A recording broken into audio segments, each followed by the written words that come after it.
The New York Yankees with a brilliant win. Everyone that's poo-pooing the Yankee win, you're stupid.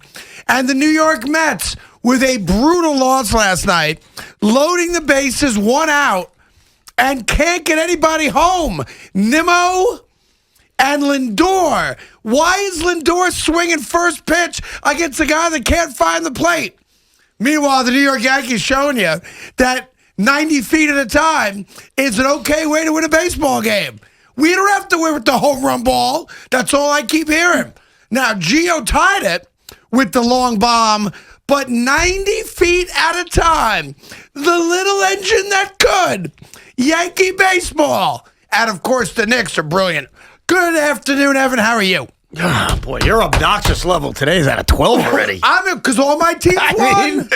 Yeah. All my teams won. Look, a win is a win is a win. That's it. But you know, no, in all seriousness, they won. They won. And then, listen, I'm half joking, but you can't be critical of a win when you've lost 5 games in a row. And also, what are we doing? What did we say until last night about the Mets? We said, we gave you a fact that no one wants to talk about. Right. The Mets have scored fewer runs than the New York Yankees, but they were winning games because they played great defense until last night. Hello, J.D. Davis.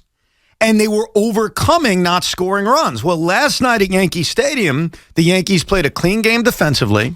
They got a great starting pitching performance by your guy. Yep, my favorite guy this year's team, Jameson, went 80 pitches, 5. That's all good. Did you hear Boone's nickname for him? He calls him J-Mo. J-Mo. When you win, everybody's happy. Nicknames come back out. If you lose that game, it's, man, Jameson Tyone had a tough night. The bullpen was great. I like the way Boone used each guy when he went to Chad Green, when he went to Justin Wilson. Litke pitched well.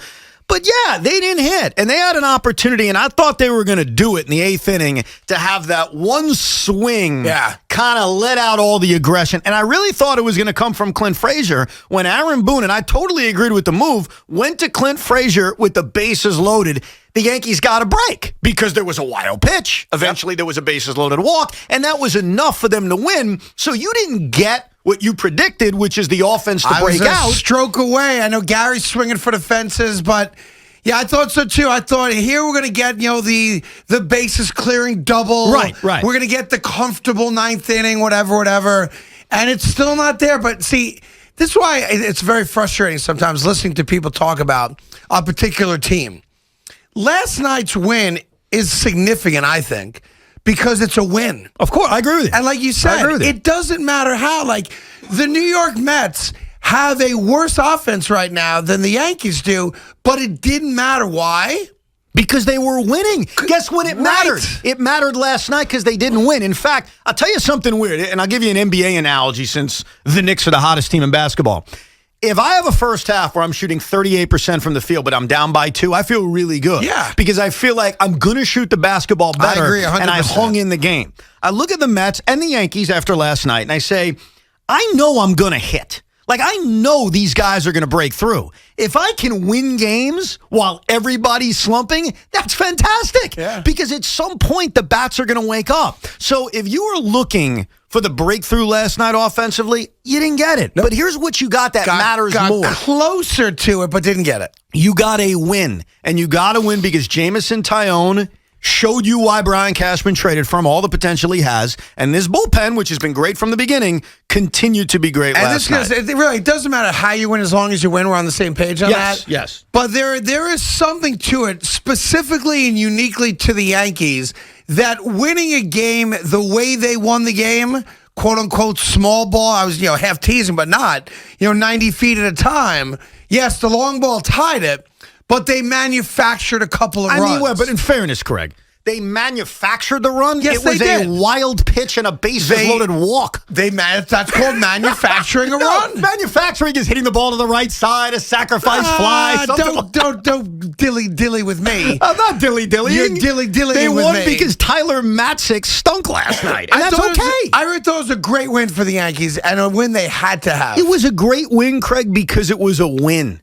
And right now, you're desperate for those. Yeah. And there are positives you could take out of it. Defensively, they played a clean game. Now, here's my question and for you. And J-Mo was great. When do Met fans start turning on Francisco Lindor, batting 170, whatever it is? Hold on. Swinging at the first pitch, bases loaded? Craig, do you want us to turn on Francisco Lindor? Francisco Lindor is the personality of the Mets.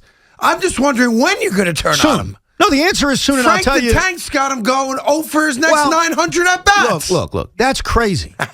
Because there are two things that have happened through the first 12 games that has kept the Met fan from completely turning on Lindor, who's hitting 160 and meekly grounded out with the bases loaded last night. On a first pitch from a guy who couldn't find the plate. Yes. Just putting it out there. He had just struck out Brandon Nimmo, though, in fairness. Like, he couldn't find the plate prior to that, but the Nimmo at-bat was kind of what got Craig Kimbrell's confidence back a little bit. Fair enough. But there are two things. Number one, the obvious. Let's get it out of the way. They've been winning games. They're still in first place. They're 7-5. As long as you win, that overcomes. I agree. But here's the second thing. I agree. And I understand this is coming from a very low bar. His defense, for the most part, I know he had that one offline throw last night, has been brilliant. Yeah, it is. So despite the fact he's done nothing, he's got 2 RBIs, he's hitting 170. And look, the more and more opportunities he gets in big spots like last night, if he doesn't come through, fans are going to turn on him. So it will happen. But I think the defense and the fact they're winning has kept the Met fan off of Lindor. And here's the other thing. Who on the New York Mets right now, outside of Nimmo, that we cooled off last night, is hitting? Nobody. No. And he was 0 for last night. I think he just dipped under 400 with the final out. Look, he was due for an 0 for. He had the streak of getting on base. But Michael Conforto, for the most part, has done nothing. Jeff McNeil's on the interstate. Pete Alonso's been quiet. Dom did have a couple of hits, so he's been okay. But for the most part, the Mets and the Yankees are similar in that they're not hitting. Yep, so they'll get at it again today. No worries. We got Yankee baseball coming your way later. The real story today is the New York Knicks, whether you like it or not. And there's not been a ton of basketball talk because a lot of the net talk's been about injuries and guys not playing. And okay, they're going to kind of sleepwalk to the playoffs, which is their right to do. But the Knicks have now won 7 in a row. And you can't win 7 in a row by mistake. They're playing their best basketball. R.J. Barrett is looking like the guy we hoped he was going to be a year and a half ago when they drafted him. Randall is the stud that he's been all year consistently. And they're now getting consistent play from their quote-unquote role players, from the other guys. Reggie Bullock making big shots. How about Derrick Rose closing the last couple of games? Closing, making shots, and driving into the lane, and looking like his MVP self. The New York Knicks, and I'm not telling you they're winning a championship, but I will tell you this. We should enjoy it, as I always say, in the moment. Yeah. And right now, the moment is fantastic. Now, are they going to win tonight against the Hawks? I don't know. But I can tell you what. They're going to have a chance to win tonight at home against the Hawks. And the New York Knicks, you hear this a lot in sports. So it's like a sports cliche that people like you like to throw out there on Saturday mornings. People like you. Yeah. Sports broadcasters like you. Condescending as ever. Well, because I have a personal problem with you. Oh, really? Yes, what have I do. done? I've done nothing. Oh, exactly. And I'm going to get to that in a minute, okay? All right. The New York Knicks are a team that right now you don't want any part of in a 7-game series. You don't. Whether it's the Nets, the Sixers, the Bucks, whomever, pick your favorite team. The New York Knicks are now a pain in the ass because they have a legitimate go-to guy. Well, they defend. And they play defense. Yeah, and they're well coached. Absolutely. Yes, they are every bit something that you don't want. And I love it. No, you should. And if you're a Knicks fan, you got to start loving it too. Well, what you have to love about last night, and really this season in general, but I'll use last night as an example, is Julius Randle did not have an MVP kind of night. I mean, he shot 30% from the field. But Julius Randle has shown how he's become this all-around player. Last year, when you watched Julius play, one of the biggest issues was passing out of double teams. Now he sees doubles, he sees triples, and he has done such a good job of having big performances even when he's not shooting the basketball well. But really, the story's RJ. You hit on it. R.J. Barrett in year 2, and remember, he missed like 22 straight threes earlier this season, is developing before our eyes. And this is a team that's had success even with bad breaks. Mitchell Robinson. Think about him. Nerlens Noel has stepped up in a big way. And you look at even Alec Burks being out over the last few games, the way Reggie Bullock has stepped up. So if you're a Knicks fan right now, don't you think should like when you watch Reggie Bullock, don't you think like that hair weighs heavy on him, or like would be annoying or distracting? It's pretty cool though. Now tonight's a big game because tonight's for 4th place. Sure. They're a half game behind Atlanta, I think. And they have the tiebreak on them, because remember, they've already beaten them twice. You beat Atlanta tonight. All of a sudden, boop, boop, boop. Well, Numero quattro. Let me ask you a question, baby. because you said a few months ago, I'm not blaming I have a problem you. with you is what I said. Well, we'll get to that in a second. We're not going to get off that. No, I want you to address your problem, but you said to me and to Knicks fans about a month and a half ago, yes, this is all fool's gold. You tried to kind of set the bar low. On April 21st, is this fool's gold? It's fool's gold from the standpoint of if you think the Knicks are good enough based on how they're playing in the 7-game streak, which is phenomenal. Right. If you think that's going to mean they're good enough to go to, let's say, keep it real, the Eastern Finals. But nobody's saying that.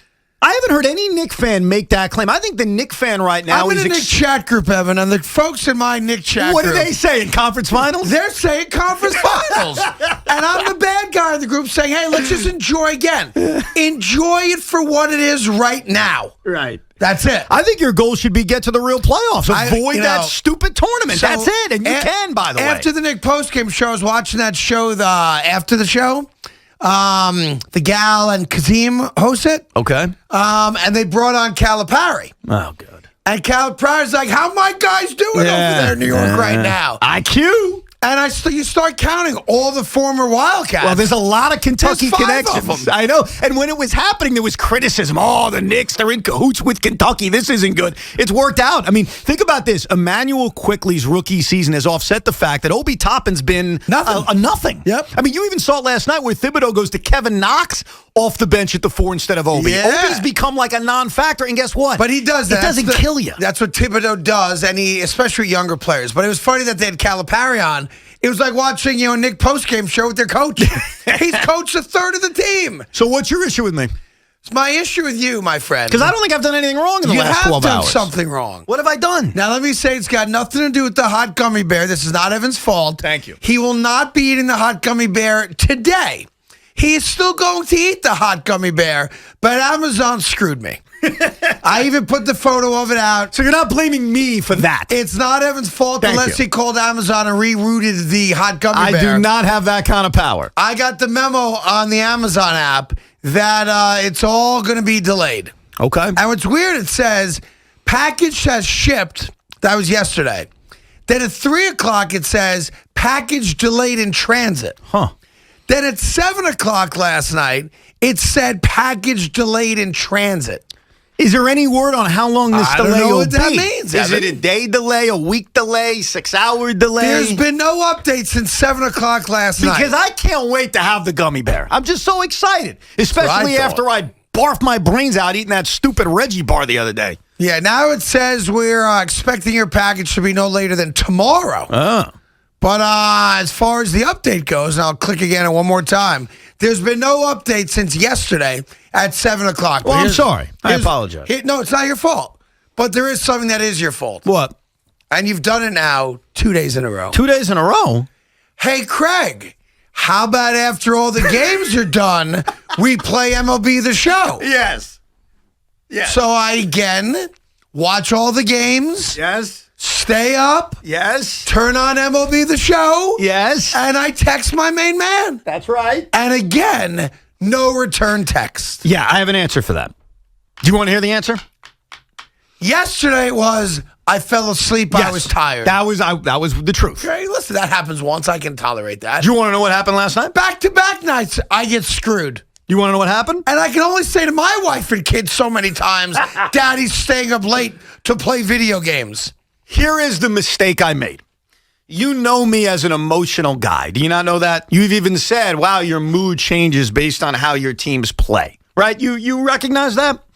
I should have warned you that when I watch my baseball team leave the bases loaded against Craig Kimbrell, who was primed for the freaking taking, and I got to watch my $300 million guy swing at the first pitch and tap one to first base. Guess what, Craig? At 11:12 p.m., this guy ain't in the mood to then go play a video game with the guys I just watched for 3.5 hours who did nothing offensively. How about the courtesy of a text? I was pissed. And I knew that you wouldn't understand. And you could hear it in the open. No. You laugh at the Mets. So I don't want to hear from you. All I'm saying is, how about the courtesy as a friend and partner of a text. All right. Hey, I'm pissed off. The Mets had 1 out, bases loaded. Nimmo strikes out. Lindor grounds out. The Mets lose the game. They had a very good chance to tie at least, if not win. And you got Castro in the bullpen and Diaz in the bullpen warming up. I watched it. Good look. Right? Thank you. I'm glad you watched it. And you enjoyed it, apparently, too. Well, what I enjoyed about the broadcast is that there was never any dead air. The SNY broadcast team, there's never any dead air. The Yes game last night, in the 3rd inning, with the reigning MVP, Freddie Freeman Freeman up Yeah. in early in the game, and I sit through dead air. And you said yesterday, and it's okay, you could take the L, you said there's no way it'll happen again. There's no way it's going to happen again. You said it, I quote, there'll never be more than 20 seconds of dead air. That's right. I watched that video clip. That was 62 seconds of dead air. And there's 3 of them guys in the booth. David Cohn, Paul O'Neill, and Michael Kay. Yes. 3 guys in the booth, 3rd inning, Freddie Freeman up. He's already hit an opposite field single against that stupid shift, and you get nothing. Boy, you really are all over the game. I watched every pitch of everything. I That watched base it hit all. against the shift was in the 1st inning, so you Yes, must it have heard was. that one on the radio. On the radio, John and Susan. Look at They you. had a tough broadcast themselves yesterday. Did they? They didn't know what they were doing at 7:36. What does that mean? What happened? No, 6:36. There was the introduction got all messed up. Oh, really? And then Susan forgot she was on a hot mic, started talking under her breath. Oh, no. Where is this effing guy? Go to 6:36. I listened. Just so you know, I'm just not picking on Yes. I'm picking on our guys, You're too. picking on everybody. And they apologized for Oh, it. good. Well, They didn't- I don't know what they were doing. Did Yes apologize for the minute of dead air? No. But Yes is listening right now. Dead air. Can we thought- stop with the dead air when the reigning MVP's up? I in thought the the 3rd dead inning? air was to spite you. That was what was going through my mind, that it was, you don't like dead air? Yeah. Okay, swallow this dead air. Listen, I got a lot of people on Twitter told me they prefer the dead air. Yeah, I did see that. That if I'm responsible for more dead air on Yes, good for you, Craigie. Keep it going. So I'm going to play it for you coming up in a little bit. But at some point, Evan, if you want to play me in MLB Well, The Show. here's the rules. Let me lay them out for you. Just tell me that. No. you know, I'm going to lay stick it out to for you. I'm going to lay it out for you. So the New York Mets play tonight. So I'm going to eat some of my soup while you're diatribing. Okay, you listen carefully because I don't want to repeat Go this. ahead. The Mets and Nets are both playing tonight. I'm already in a bad Hot mood soup. because of this hardened hamstring. I had a cloud over my head all night last night because of this stupid hamstring. I think they said back to square one. Yeah, what's square one, by the way? Like, do they have to build the hamstring from scratch? And by the way, real classy for you laughing at an injury. Okay, haha, you find that funny? Yeah, chuckle it up. Laugh about it. That's my Woody Woodpecker. If either the Nets or Mets lose tonight, injury, there's no MLB The Show game. If both of them win, there's a game. Because I'm an emotional guy, and the last thing I want to do after I watch one of my teams lose is play a video game where I'm watching that sport again. Real quick, we got an update on the hot gummy bear. Paul's in Brooklyn. Paul, what do you got, buddy? Yeah, how you doing? I'm a Doing logistics manager. For who? And generally, well, it's like a private company, and I do like inbound and outbound freight around the country, around the world. All right, where's But my hot gummy bear? Well, I came in on the middle of that. Was it UPS or FedEx? How was that shipped? I don't know. It was You shipped don't by know? Amazon. Just says shipped with Amazon. That's all it says. Yeah, but if you go on Amazon, you'll see. Dude, like, I'm on Amazon like right a now. track. But anyway, I clicked the button. It says I got an tracking ID, which I can't give you because then you'll know where I live, and then you'll probably stop by and say hi. And it says that it's delayed. It doesn't say who's shipping it. Yeah, well, what happens is when it gets from location to location with most of the shippers, except for Laser Ship. I don't know. You're no help at all. You're supposed to be my logistics guy. You're no help supposed at to all. say it's coming tomorrow at 8 a.m. That's the Right. only answer Craig wants to hear. Anyway, we'll get your calls. Bring the noise right now. 877-337-6666. Carton Roberts. If you're a pissed off Net fan, we want you. If you're a Yankee fan that loved last night's win, of course, and if you're a diehard Knicks fan, bring the noise to Carton Roberts right now. Now, coming up, also at some point, we'll let you hear the embarrassing dead air for sure. By the way, speaking of embarrassing, Rangers. Getting their ass kicked by the Islanders last night. Why do we care about the Texas Rangers? Hockey. Yeah, Hockey. we care about the Islanders dominating the Rangers. You Do we? You're a big fan of Long Island. Sure. Okay. The only thing I like about Long Island is Bairada in Mineola, the best chicken in the world. What if I Yeah. told you Boomer was devastated last night? Would that I make you don't feel care. better? That doesn't help at Gotta all? get over it. All right. I mean, you're a grown man. You're 60 years old. You're upset because your hockey team lost? I can relate to that, though. That I can over it. relate to. I was upset because of a hamstring all night last night. Yeah, but and this- because Francisco Lindor's tapping balls to first base on the first pitch. Why don't you act like a 9-year-old and put your Panarin jersey on again until they win? Ooh. Or better yet, tase Al Dukes. Who doesn't have a home security system? How would you... I was like, no, don't tase me.